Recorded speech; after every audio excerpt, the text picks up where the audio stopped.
welcome to a slightly different show tonight. Unfortunately, James can't be with us, but we have with us an equally beautiful and capable co-presenter, Alexandra Piha. Welcome. Thank you. I hope you enjoy the experience. Thank you very much. Okay, so the format will be much the same. Slight change in the middle, but we're going to start off with Sierra Leone. Now, Alexandra, by the way, has been to Sierra Leone with me on 2 occasions, so she's well aware of what it's like over there and what we do. And also, our house is full of stuff for Sierra Leone, so she's well aware of what we have to try and achieve. Now, Absolutely. so Sierra Leone updates, short and sweet today. We mentioned Angelina. She was a young child. She was adopted by Haris and Madina from Thessaloniki last June, when we went last June. So they went through the whole process of going back and forth from Sierra Leone to the Greek embassy in Nigeria, back to Sierra Leone, before they could finally adopt her legally, and then they took her to Thessaloniki. And the plan was she'd have to be there for a whole year, so this was June last year, before she can start school. But as you know as well, Angelina has progressed so quickly with the Greek language, she started school. So this is a young child from Sierra Leone, and she's now got a loving family. I keep seeing photos of Haris. I mean, he's such a happy man. He takes her to sports games, sports matches as well, which is really good. And they bonded so well. So that's Angelina. She's doing very well. Now, we mentioned St. Pantaleon FC, who unfortunately or sadly folded a few months ago. They couldn't continue in the league they were. The finances were far too high. So what they did, they donated all their equipment and football kits to Sierra Leone. In fact, it was during our last trip that everything arrived, all the football jerseys, but there was a lot of training equipment. Now, the training equipment is being used by a football team in Bo, and I've just been sent some photos of them, of the players there. So thank you very much, George, from St. Pantaleon FC. Thank you to all the players as well, for all of your support, because from day one when I went to Sierra Leone, you've helped with jerseys, but now we've got the bulk of them, and then everything's there. So thank you very much again. And then the final bit of news on Sierra Leone is our baby David. Now, David is the youngest of the babies born. I mentioned that he's taken the name of one of my late customers, sadly a guy who passed away just over a year ago now, Dr. David. I won't mention his surname. Now, he's been given the name David. Now, he has his naming ceremony. I'm laughing now because Alexandra probably isn't aware of who this person is. Now, his name is David. His middle name is Messi. I'm not sure if it's the footballer, but it's David Messi. David Messi, Kalon, I dedicate you in the name of the Father, the Son, and of the Holy Spirit. So he'll either be a doctor or a footballer. I think that's what they're striving for. But whatever he becomes, he's been blessed with a very good and very strong name. Now, this part of the show, I was going to interview James. So the section was going to be called Turning the Tables on Table for Two, but unfortunately James isn't here today. I was going to go all Jeremy Paxman on him, but he'll have to wait for that. Do you know Jeremy Paxman? No. I'll show you videos of him. Honestly, you were terrified. If you thought before, I'm going to be doing Jeremy Paxman on you, you wouldn't come. Honestly, he's very frightening. Now, Alexandra, her full name is Zoia Alexandra Piha, and she's half Romanian, half Vlach. Now, why do I know all this? Because she's told me a million times. In fact, on last month's show, I did propose to her in the end credits. So if anyone missed the end credits, you'd have missed the proposal. Anyone who saw the end credits, you'd have seen the proposal there as scrolling across the screen. So welcome, Alexandra. Thank you. And I said yes. Yeah, thankfully, no one thought it was James proposing because we were both on the screen, obviously, when the proposal came up. So, For me, it was very clear. It yeah, was you. well, obviously, I was making you watch the show right to the end. So, yeah, that was obvious. Now I mentioned you're half Vlach. Now, Yes, I Vlach are am. obviously a group of people with their own language, their own customs, their own dances that go on for hours and hours and hours and hours. Your own songs. Yes. And your culture. It's very very strong as well from what I noticed when I went to Metsovo. And I was just reading very briefly about the Vlach people just before we came here, and obviously they played a significant role in the war of independence against the Ottoman Empire, which I'm sure not too many people know that. I think my mum knows that because she's very well read, so she knows all of the history. But I'm just going to ask you a few questions about your life as half Vlach, half Romanian, and how those two cultures as well have intermingled, as well as the Greek heritage as well, because that's there, all the Greece heritage, should I say? Now, when were you first aware that you were Vlach? Yeah, I was first aware I am part of this community when I started speaking, and I was speaking to my Vlach grandparents in Vlahica at the same table with my mom, who is Romanian. I was turning my head, speaking to my mom in Romanian, turning my head, speaking to my grandparents in Vlahica. And I heard in our house always the fact that we meaning my father's side of the family, we are Vlachs, we have our own identity.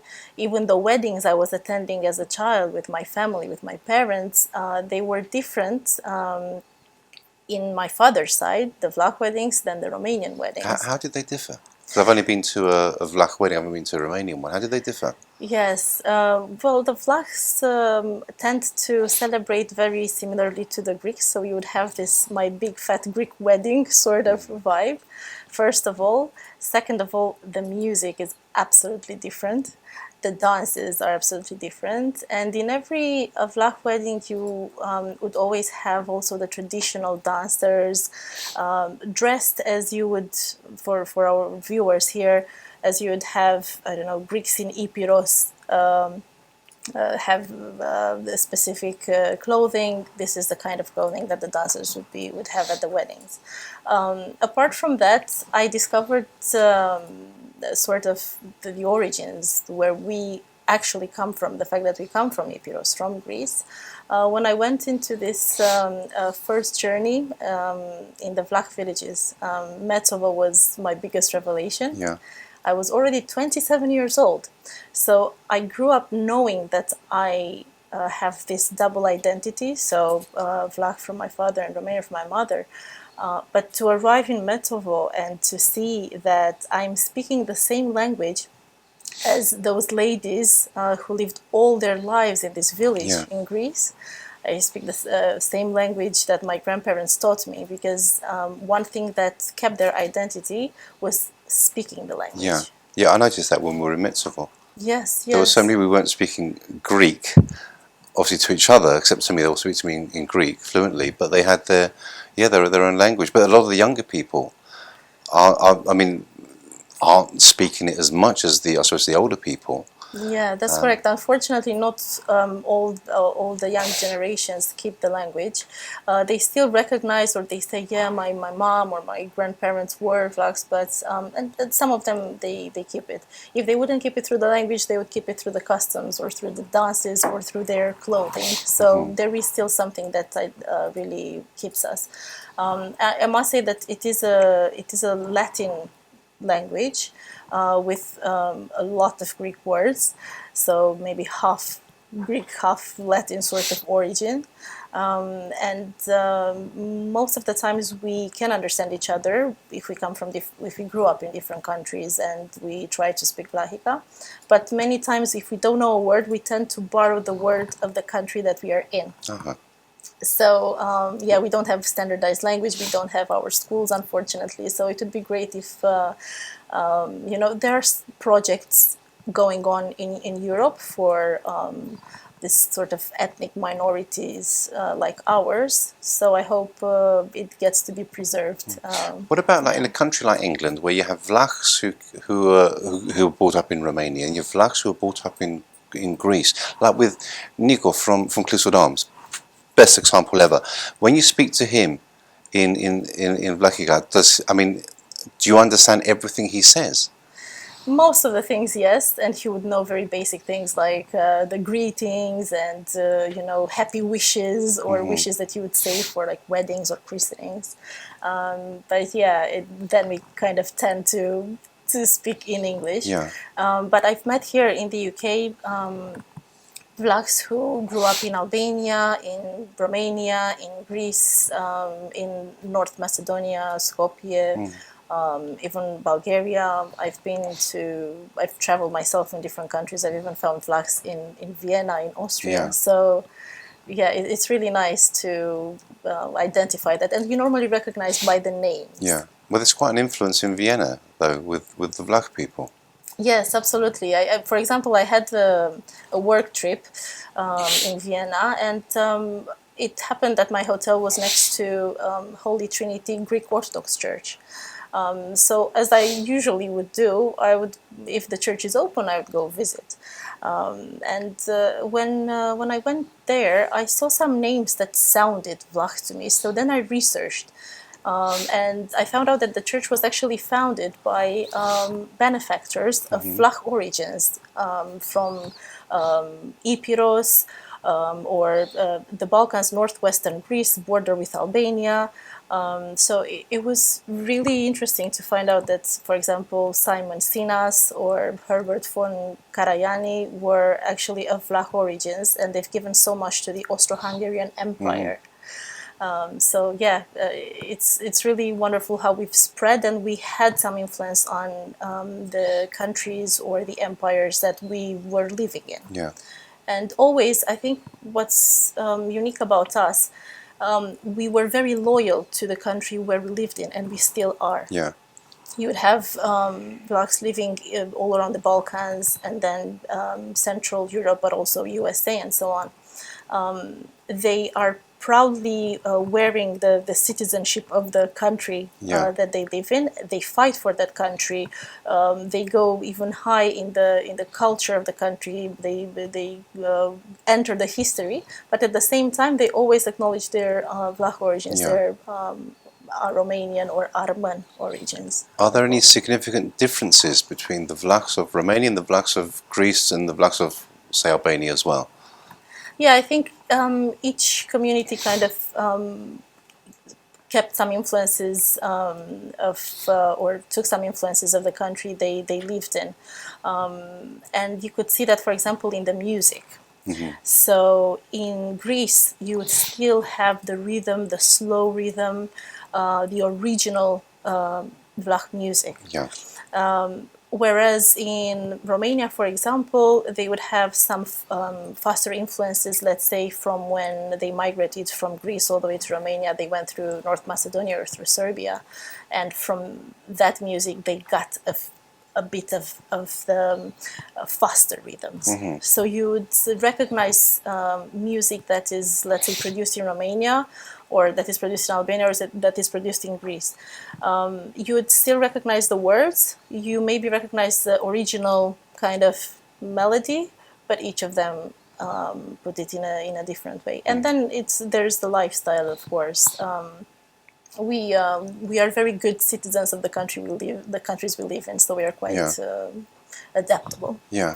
I know also in Metsovo with the dancing, with the Vlachs of Romania, when they had the gomboloi, and they were swinging it round whilst they were dancing, whereas the Vlachs of Greece obviously twiddle it in their hand when they're counting their sorrows, their woes, and their blessings. So that was for me, that was a difference that I could spot, obviously as an outsider. What about with the costumes? With the costumes in the Romanian Vlachs, will they wear differently? The traditional costumes different to the Yeah, the they ones of tend to Greece? have some other, different influences. Again, in Greece, you would have the most original types of costumes, and then they start sort of adding varieties to it. So I think that's quite common. But you would always notice that, for example, the Romanians recognize when they see us dressed as Vlachs in Romania, they would say, "Oh, okay, these are Vlachs." It's very clear that they are something else. Yeah. In Greece, the people who live there, they know what kind of villages and regions are the most with the Vlach, so they would recognize the costume by that. And the different, we keep a lot of the things. So we call them fluri, the coins attached to the costumes. So yeah, it's more or less the same. They all look so much like the original Greek ones. So it's easy sometimes to kind of be confused if you're not Greek or you're not Vlach. Yeah. People just say, "Oh, are you Greeks or Vlach?" So Okay. it's obvious that we are culturally, I believe, the closest to Greeks. Absolutely. Yeah, but I remember at the wedding in Metsovo, the 400-strong wedding, there was one guy dressed in the Cypriot Vraga who stood there like a sore thumb. That's me, by the way. Yeah, that was that was something. We were at a wedding together in Metsovo. Alexandra's cousin got married, and there were about 400 guests dressed in these traditional costumes, and I was there with my Cypriot Vraga waistcoat and black shirt. So it was quite an event. It was an absolutely amazing event, actually, to be honest, and the first of its kind for generations, apparently. Yes, absolutely. I think it was the first of its kind because it was such a huge emphasis on recognizing the place where we come from. And I believe that the main thing parents should educate their children about their identity is where is their origin, like where we all come from, and definitely Patrida is Greece. Yeah. One final question is there a chance of a Vlach society in the UK? Well, funnily enough, I set up a Facebook group, Vlachs in the UK, in the hope that I'm going to sort of attract different...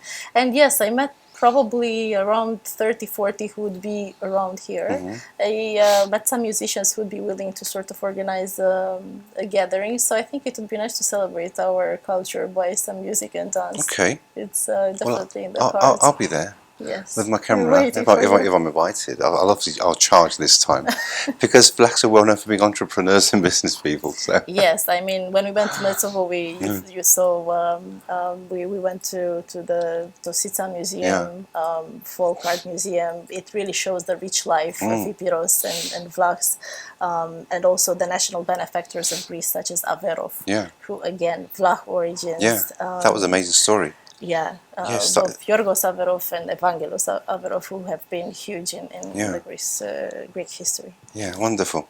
Thank you for your contribution. You're very welcome. We're now going to go on to the local news, the church news, as we always do. And you're well aware of all the church news because you're with me when we go to these events. Bar, I think, except for two of the events you missed, which was the Patriarch of Bulgaria and then I think one other. Now, so we started with the visual to Saint Barthenios. So that was at Saint John the Baptist. The first time they've had a visual like this. It went on till midnight, and it was quite an experience. And this saint is well known for curing cancer patients. And there are a few people I did recognise there who are going through that now. We just pray that, obviously, that they get through it. Okay, so that was the visual. That was organised by Father Costantino, who did the same at All Saints. I think he had 3 visuals there, or 2 or 3. But it was a very very well received event. It was so many people in this church. I think it was on a Thursday night. It was almost packed on a Thursday night, and we've had Holy Cross and the Archangel Michael as well. So with Father Vissarion, a very very humble man, and he's done wonders for this church. Now I asked him, how have you done this? How have you filled the church? And he goes, the first thing I did when I came here is I prayed.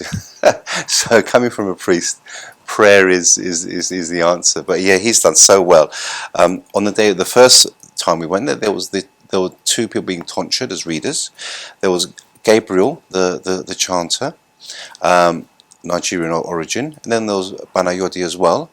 he was tonsured as well, and he's an altar server there. And then we had the event, was it last Sundays? A couple of Sundays ago, what's the show comes out on Friday, where they had the Vlach event. Now, this is the first time the church has had an event like this for a long, long time. It was sold out. It was Vlach from the Greek outdoors, who came all the way down from Birmingham for this event, which was it was quite a trek for them. But they did really well.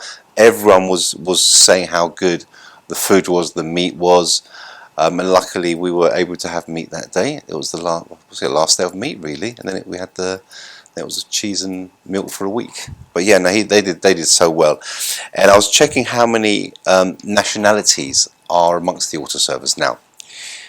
There's Albanian, Nigerian, Ghanaian, there's Indian, Persian stroke Iranian, Moroccan, Italian, Chinese, English, Irish, Syrian, Bulgarian, and probably a couple of Romanians thrown in as well, just for good measure. But this is just one church. So Father Vissarion, he, like I said, very humble man. In fact, when I first started speaking of Father Vissarion on the show, he spoke to his brother in Birmingham, and he goes, "I'm getting all this attention. I'm getting all on the TV and in the media," and his brother said, "Enjoy it." So and he's done that. I mean, you've seen what he's like. He's an absolutely amazing man. Now we had a trip back to Ipswich for Saints Cosmas and Damianos with His Eminence. Now, the Archbishop this year, he's focusing on the smaller parishes. So he's going around the UK, and his first one was Ipswich.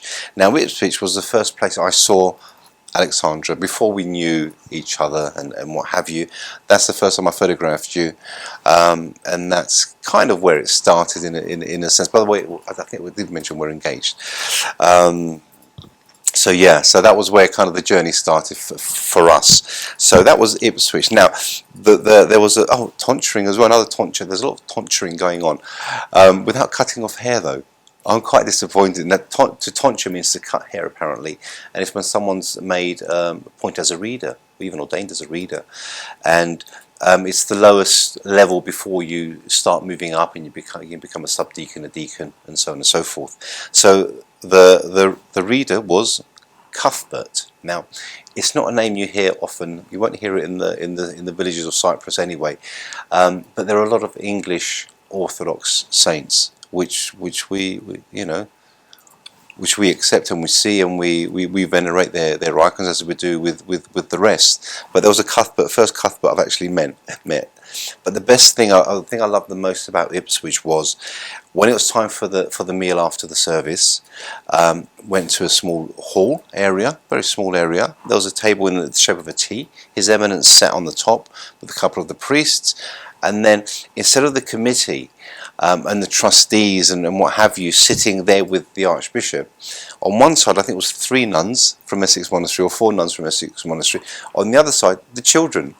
They all ran in, grabbed their plates of food, and they sat with the Archbishop, and it was the most beautiful moment ever.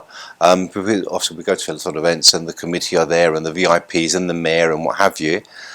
But they do wonders there, and they brought in. As with Father Vissarion, what I call the neo-Orthodox. These are people who weren't born into our faith. We were born into it, we accepted it, but we have this new group of Orthodox who read about our religion, who question our religion and ask why. It's not enough for me to say day is night and night is day. They say, but why? And then they won't just accept it. So we have this massive influx of all the nationalities I mentioned before with Father Vissarion, and then the same happens in Ipswich as well. And it's wonderful to see that especially the unity. Now we had Signo Bempti. You missed this one, sorry. Sometimes I go to events on my own. I don't always take Alexandra, I must say. But this is Signo Bempti at St. Catherine's in Friar Barnet. Now, Bishop Yagovo was there, and he said a wonderful story. He said, as a child growing up in Cyprus, they never had Signo Bempti. it didn't exist. It wasn't until he became a student and went to Athens to study.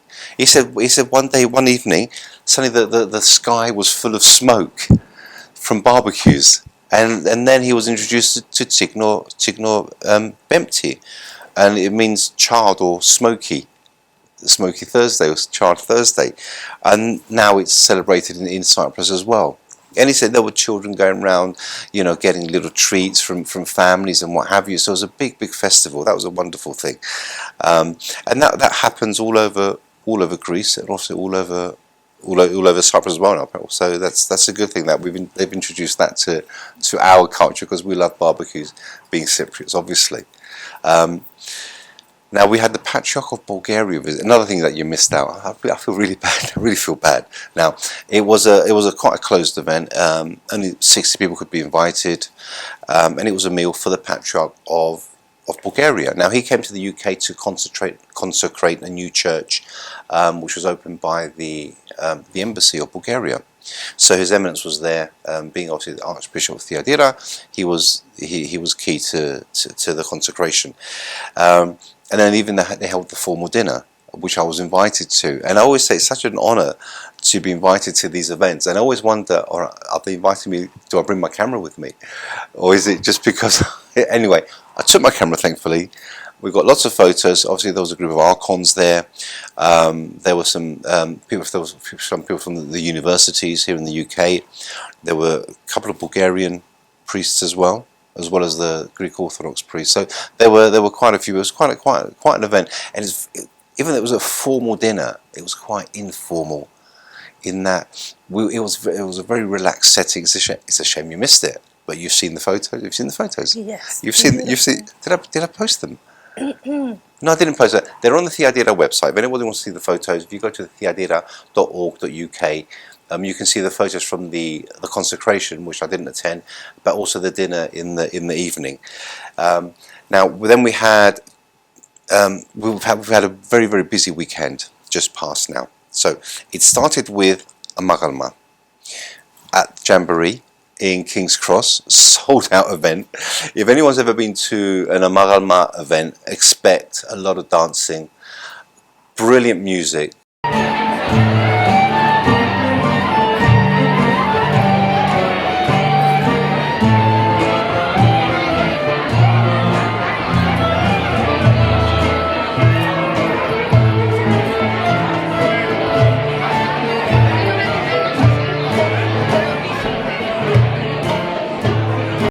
The musicians are absolutely amazing, and it's just non-stop. It's just non-stop fun. In fact, they've got an event coming up at the Clifford Arms on the 5th of April. If you go to Amalgama's website or Facebook page, you can see the Clifford Arm event, 5th of April, 7:45 p.m. Go there. Tickets are fairly cheap. You can buy your food there from Clifford Arms and just have a very, very good time. And the best thing about the Jamboree was the minions. There were minions. Like people dressed up. It was a carnival event, so they were dressed up as minions and what have you. I think I saw a few witches. I think. Yes. Yeah. Everything was there. Pirates. Yeah. Oh, there was an artist with his partner, or the woman with him, was a painting. So that was quite spectacular. I'm going to obviously put those photos up. Now we had a very busy Sunday. So we had, first of all, the Cheese Fair Sunday, parish of the Domitian of the Theotokos in Holborn, with His Eminence. It's the small parish visit again. Wonderful community there, very diverse, and it was a great service, beautiful church, absolutely amazing church, especially for me taking photos. There's lots of light.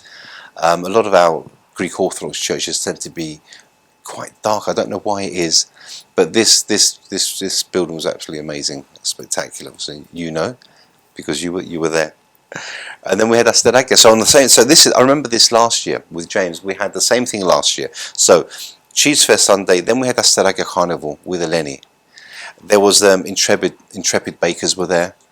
She had music. She had dance. She had shame James isn't here. He always ask about the face painting. James, there was face painting. it happened again, and it was a great event. I mean, obviously you were there with the babies, with my grandchildren, and Marina was there as well, doing their arts and craft. What did they make? A mask We had for so the much for fun. the yeah. Yeah, and the kite. Of course, yes, yeah. Yeah, that was there. So that they painted the kite, they did the mask to cover their eyes. So that was a really good event again from Eleni, and I keep saying she's a national treasure, and I'll always say it from about Eleni. And then we had the first Great Vespers on Sunday of Forgiveness at Hagia Sophia with His Eminence. In pitch black, in darkness. It was one of those services where all the lights are switched off. If anyone hasn't attended these services, they switch off the lights, and then it's a beautiful atmosphere. Prayerful. Okay, that's it. And then just one last thing we're going to mention is the forthcoming events, Bicommunal Cypriot Festival. That's on the 4th of May at the Cypriot Community Centre in Wood Green. Hellenic TV are involved in that. They'll be there, obviously videoing the event as well as always, and supporting the Greek Cypriot and Turkish Cypriot communities, or the Cypriot communities, we should say, not have that distinction. And that's it. That's about the bulk of it. So thank you for coming. Thank you I very rushed much the end for quite having a me. bit because I just saw the time.